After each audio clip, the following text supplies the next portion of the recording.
దేవునికి స్తోత్రం. దేవుని పరిశుద్ధ నామానికి మహిమ కలుగును గాక. దేవునికి ప్రియమైనటువంటి వారులారా, అందరూ బాగున్నారా? యేసుక్రీస్తు నామమున మిమ్మల్ని అందరినీ కూడా దేవుడు ఇంతవరకు నడిపించినందులకై దేవునికి వందనాలు. 7 మాసములు దేవుడు ఈ సంవత్సరంలో మనల్ని నడిపించాడు, కాచి కాపాడాడు. దేవునికి వందనాలు. ఈ యొక్క మాసంలో కూడా మనము వాగ్దాన వాక్యాన్ని ధ్యానము చేసుకుందాం. జకర్యా గ్రంథంలో 2వ అధ్యాయం 8వ వాక్యం. సైన్యములకు అధిపతికి యెహోవా సెలవిచ్చినదేమనగా, మిమ్మును ముట్టినవాడు తన కనుగుడ్డును ముట్టినవాడని ఎంచి తనకు ఘనత తెచ్చుకొనదలచి మిమ్మును దోచుకునిన అన్యజనుల యొద్దకు ఆయన నన్ను పంపి ఉన్నాడు అనే జకర్యా ప్రవక్త 2:8 సెలవిస్తూ ఉన్నాడు. దేవుని ప్రియమైన వారులారా, గడిచినటువంటి మాసము యొక్క వాగ్దానాన్ని దేవుడు మనకిచ్చే విధంగా నడిపించాడు. నీ నోట నా మాటలను ఉంచి నా చేతి నీడలో నిన్ను కప్పి ఉన్నాను. అవును, ఆయన మాటలు మనకిచ్చి ఆయన యొక్క చేతి నీడలో మనల్ని కప్పి ఉన్నాడు అని మనము చూస్తూ ఉన్నాం. ఆ విధంగానే గడిచిన మాసమంతా మన దేవుడు కాసి నడిపించాడు. దేవునికి ప్రియమైన వాళ్ళారా, జకర్యా ప్రవక్త ఇలాగూ సెలవిస్తూ ఉన్నాడు. మొదటి అధ్యాయాన్ని మనం చూసినప్పుడు, దర్యావేషు ఏలుబడి యందు 2 సంవత్సరముల 8వ నెలలో యెహోవాకు ప్రవక్తయగు ఇద్దోకు పుట్టిన జకర్యా కుమారుడైన జకర్యాకు ప్రత్యక్షమై సెలవిచ్చినదేమనగా, యెహోవా మీ పితరుల మీద బహుగా కోపించెను, కాబట్టి నీవు వారితో ఇట్లనుము, సైన్యములకు అధిపతికి యెహోవా సెలవిచ్చినదేమనగా, మీరు నా తట్టు తిరిగిన యెడల నేను మీ తట్టు తిరుగుదనని సైన్యములకు అధిపతికి యెహోవా సెలవిచ్చుచున్నాడు. ఈ యొక్క ఇశ్రాయేలు ప్రజలు బబులోనులో చెరపెట్టబడినటువంటి వారుగా, వారు దేవునికి ఇష్టమైన వారుగా లేక జీవిస్తున్నటువంటి సమయంలో దేవుడు వారితో చెప్తూ ఉన్నాడు, మీరు నా వైపు తిరగండి, నేను మీ వైపు తిరుగుతానని ప్రభువు సెలవిచ్చినాడు. ఇంకా ఇక 2వ అధ్యాయంలో అనేక విధాలుగా వారిని హెచ్చరిస్తూ వారిని ధైర్యపరుస్తూ ఉన్నాడు. 5వ వాక్యంలో చూస్తే, నేను దాని చుట్టూ అగ్ని ప్రాకారముగా ఉందును, నేను దాని మధ్య నివాసనై మహిమకు కారణముగా ఉందును. ఇది యెహోవా వాక్కు. ఆ ప్రజలకు ఈ విధంగా ప్రభు సెలవిస్తూ ఉన్నాడు. దేవునికి ప్రియమైన వారులారా, ఈ యొక్క వాగ్దాన వాక్యాన్ని మనం చూసినప్పుడు, సైన్యములకు అధిపతికు యెహోవా సెలవిచ్చినదేమనగా, మిమ్మును ముట్టినవాడు తన కనుగుడ్డును ముట్టినవాడని ఎంచి, మిమ్మును ముట్టినవాడు తన కనుగుడ్డును ముట్టిన వానితో సమానమని ఎంచి. కాబట్టి దేవునికి ప్రియమైనటువంటి వారులారా, కనుగుడ్డు చాలా ముఖ్యమైనది.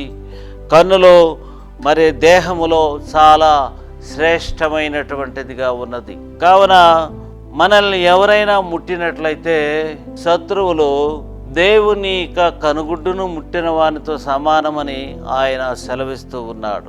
కాబట్టి మనుషులైనటువంటి మనలను ఇశ్రాయేలు ప్రజలను ఎవరైనా ముట్టినట్లయితే దేవుని కనుగుడ్డును ముట్టిన వానితో సమానమని ఇక్కడ సెలవిస్తూ ఉన్నాడు.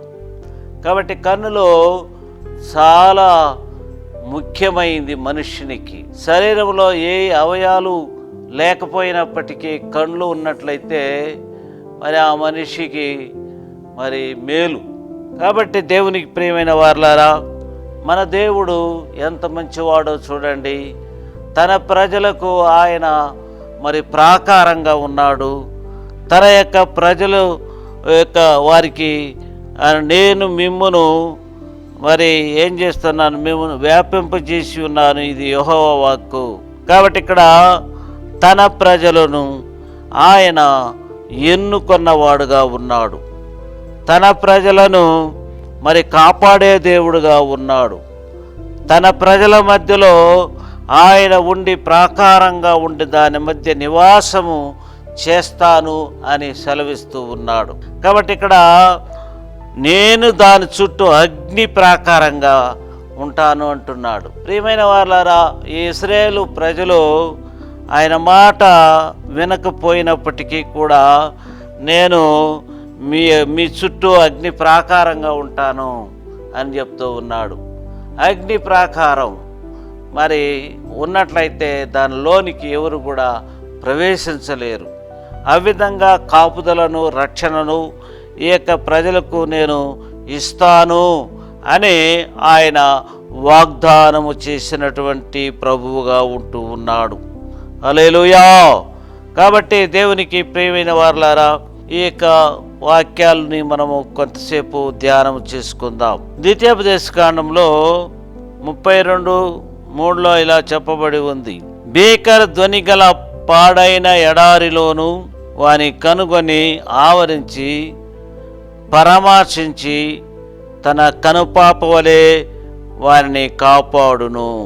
ఆయన భీకర ధ్వని గల పాడైన ఎడారిలో తన యొక్క ప్రజలను పరామర్శించి తన కనుపాప వలె వారిని కాపాడెను. హల్లెలూయా. కనుపాప ఏం చేస్తుందంటే, ఏదైనా ఒక చెత్త, ఒక రాయి వచ్చినప్పుడు వెంటనే అది కన్ను మూసుకుంటుంది. ఆ కనుపాపను కనురెప్పలు మరి కాపాడుతుంది. అదేవిధంగానే మన యొక్క దేవుడు కూడా మనలను కాపాడేవాడుగా ఉన్నాడు అని మనము చూడగలుగుతూ ఉన్నాం. ఒకడు తన కనుపాపను కాపాడుకున్నట్లు నన్ను కాపాడుము. కీర్తనకారుడు చెప్తున్నాడు, తన కనుపాపను ఎలాగ కాపాడుకుంటారో ఆ విధంగా ప్రభువా నీవు నన్నేం చేయి, కాపాడు అని కీర్తనకారుడు మొరపెడుతూ ఉన్నాడు.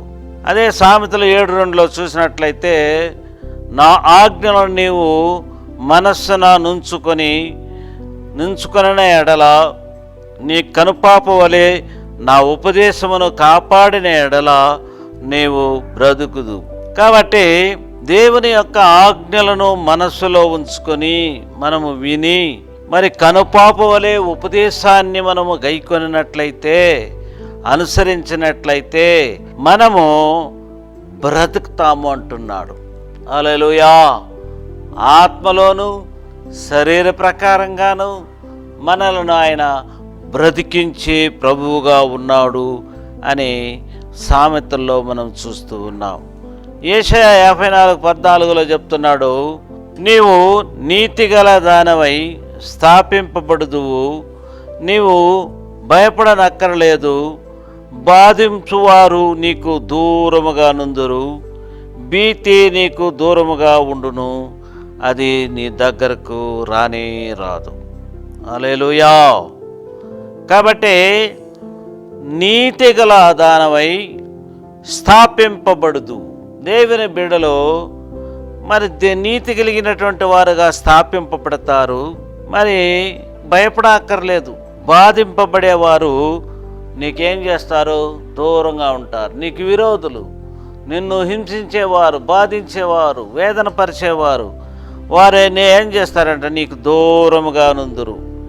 భీతి నీకు దూరంగా ఉండును. భయము నీ దగ్గరికి రాదు, అది దూరంగా ఉంటుంది. దావీదురాజు చెప్తున్నాడు 3వ కీర్తనలో, 10,000 మంది దండెత్తున మీదికి వచ్చినా నేనేం చేయనా, భయపడను అని చెప్తున్నాడు. దూరముగా ఉండును, అది నీ దగ్గరకు రానే రాదు. జనులు గుంపు కూడి నన్ను వారు నా వలన కూడుదురు. కాబట్టి గుంపు కూడిన వారు మరి నీ మీదకి యుద్ధానికి, నీ మీద పోరాటానికి ఒకవేళ వచ్చినట్లయితే వారు నా వలన కూడుదురు అనగా దేవుని వలన వారు కూడి మనకు ద్రోహం చేయరు, మనకు అన్యాయం చేయరు, మనకు విరోధంగా వారు లేవరు అంటున్నాడు ప్రభు. అదే 15వ వాక్యంలో చూసినట్లయితే, నీకు విరోధముగా రూపింపబడు ఏ ఆయుధము వర్ధిల్లదు, నీకు విరోధముగా నీ పక్షపు వారగుదురు, నీకు విరోధముగా రూపింపబడు ఏ ఆయుధమును వర్ధిల్లదు. న్యాయ విమర్శలో నీకు దోషారోపణ చేయు ప్రతివానికి నేను నేర స్థాపన చేసేదను. మరి అక్కడ ఆయన నేరస్థాపన చేస్తాడు, న్యాయం చేస్తాడు. మన మీద ఆయన కనికరము, దయ కలిగిన వాడు. కాబట్టి మనకు విరోధంగా లేచేవారు, మన శత్రువుల మధ్యలో మనల్ని ఆయన విడిచిపెట్టడు. మనకు న్యాయం తీర్చే దేవుడుగా ఉంటాడని మనం చూస్తూ ఉన్నాం. ఇర్మియా 12:14 నేను నా జనులైన ఇశ్రాయేలును శోధనపరిచి స్వాస్థ్యమున నాక్రమించుకొను దుష్టులకు నా పొరుగు వారిని గూర్చి యెహోవా ఇలాగూ సెలవిచ్చుచున్నాడు, నేను వారి దేశములో నుండి పెళ్ళగింతును మరియు వారి మధ్య నుండి యూదా వారిని పెళ్ళగింతును అనే యూదా వారి గురించి చెప్తున్నాడు. నేను వారిని మా మధ్యలో నుంచి తరిమేస్తాను, పెళ్ళగిస్తాను అనే వారిని ఇక్కడ హెచ్చరిస్తూ ఉన్నాడు. కానీ ఆయన 15వ వాక్యంలో చెప్తున్నాడు, వారు మరి పెళ్ళగించిన తరువాత నేను మరలా వారి ఎడల జాలి పడుదును. హల్లెలూయా. మన యొక్క దేవుడు మరి మరలా వారి మీద జాలి పడతాడంటున్నాడు. కాబట్టి నీవు మరి నిన్ను ఆయన పెళ్ళగించినట్లయితే, నిన్ను ఒకవేళ శిక్షించినట్లయితే నీ మీద మళ్ళీ ఆయన జాలి కలిగిన వాడుగా, తన యొద్ద చేర్చుకునేవాడుగా, మనలను ప్రేమించేవారుగా ఉంటారని ఇందులో మనం చూస్తూ ఉన్నాం. కీర్తన 118:6 యెహోవా నా పక్షముననున్నాడు, నేను భయపడను, నరులు నాకేమి చేయగలరు. కాబట్టి ఈ యొక్క నరులు మనకేం చేయగలరని కీర్తనకారుడు సెలవిస్తూ ఉన్నాడు. నేను మొరపెట్టుదురు, నా శత్రువులు వెనుకకు తిరుగుదురు, దేవుడు నా పక్షముననున్నాడు అని నాకు తెలియను. దేవుడు మన పక్షముననుండగా మనకు విరోధి ఎవరు అని పరిశుద్ధులైనటువంటి పౌలు గారు సెలవిస్తూ ఉన్నారు. కాబట్టి దేవునికి ప్రియమైన వారలారా, ఈ యొక్క ఇశ్రాయేలీలు మరి శ్రమలలో, కష్టాల్లో, బంధకాల్లో ఉన్న సమయంలో దేవుడు వారికి ఈ వాగ్దానం ఇచ్చాడు. హల్లెలూయా. ఈ వాగ్దానము ప్రకారం దేవుడు ఆ ఇశ్రాయేలు ప్రజలను మరి వారి మీద జాలి కలిగిన వాడుగా, మరి నన్ను ముట్టినటువంటి వాడు, మిమ్మును ముట్టినవాడు తన కనుగుడ్డును ముట్టిన వాడని ఎంచి ఈ విధంగా మరి మిమ్మును దోచుకునేవారు అన్యజనుల యొద్దకు ఆయన నన్ను పంపి ఉన్నాడని జకరియా ప్రవక్త సెలవిస్తూ ఉన్నాడు. కాబట్టి జకరియా ప్రవక్త మూలంగా ఆ ఇశ్రాయేలు ప్రజలకు ధైర్యమును, ఆ ఇశ్రాయేలు ప్రజలకు కాపుదలను, రక్షణను కలుగు చేసినటువంటి దేవుడుగా ఉన్నాడు.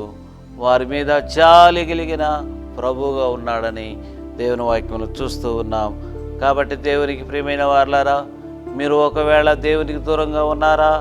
కానీ మన దేవుడు క్షమించేవాడు, మారు మనసు పొందాలని ఇశ్రాయేలు ప్రజలకు దేవుడు సెలవిస్తూ ఉన్నాడు. మొదట అధ్యాయం 2వ వాక్యంలో చూసినట్లయితే మీరు మారు మనసు పొందాలి అని సెలవిస్తూ ఉన్నాడు. ఆ విధంగా మనము మన యొక్క బలహీనతలను విడిచి ఆయన వైపు తిరిగినప్పుడు ఆయన ఇశ్రాయేలు ప్రజలకు ఏ విధంగా అగ్ని ప్రాకారంగా ఉండినాడో, మరి వారిని ఎవరైనా ముట్టినట్లయితే నన్ను ముట్టినవాడని ప్రభు సెలవిస్తూ ఉన్నాడు. కాబట్టి ఆయన శత్రువులను మరి సంధించే దేవుడుగా ఉన్నాడని ఇందులో మనం చూస్తూ ఉన్నాం. కాబట్టి ఈ లోకంలో దేనికి భయపడవలసిన అవసరం లేదు.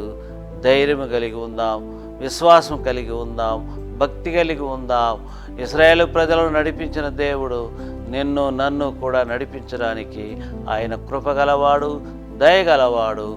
దేవుడు మిమ్మల్ని దీవించి ఆశీర్వదించును కాక. ప్రార్థన చేసుకుందాం.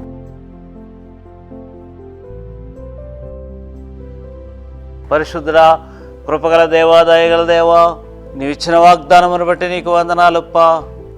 మిమ్మల్ని ముట్టినవాడు నా కనుగుడ్డును ముట్టిన వానితో సమానమని దేవా నీవు సెలవిచ్చి ఉన్నావు. అవును దేవా, నీవు మా మీద ఎంత దయగలిగిన వాడుగా ఉన్నావు. నా ఇశ్రాయేలీయులను ఎంతగానో ప్రేమించినావు. ఆ విధంగా మమ్మల్ని కూడా ప్రేమించే దేవుడుగా ఉన్నావు.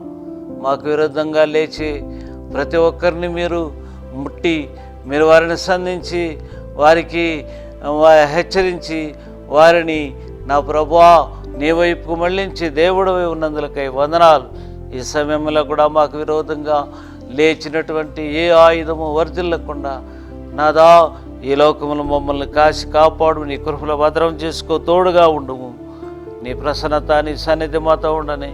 ఎవరెవరైతే వ్యాధి బాధలు, ప్రశ్నలు, సమస్యలు ఉన్నారో వారిని విడిపించి వారికి నీవు అగ్ని ప్రాకారంగాను, వారికి నీవు తోడుగాను ఉండి నడిపించమని మా ప్రభు మా రక్షకుడైన యేసుక్రీస్తు నామమున వినయంతో వేడుకొని ప్రార్థన చేస్తూ ఉన్నాం తండ్రి. ఆమేన్. హల్లెలూయా. దేవుడు మిమ్మల్ని దీవించును గాక. ఆమేన్.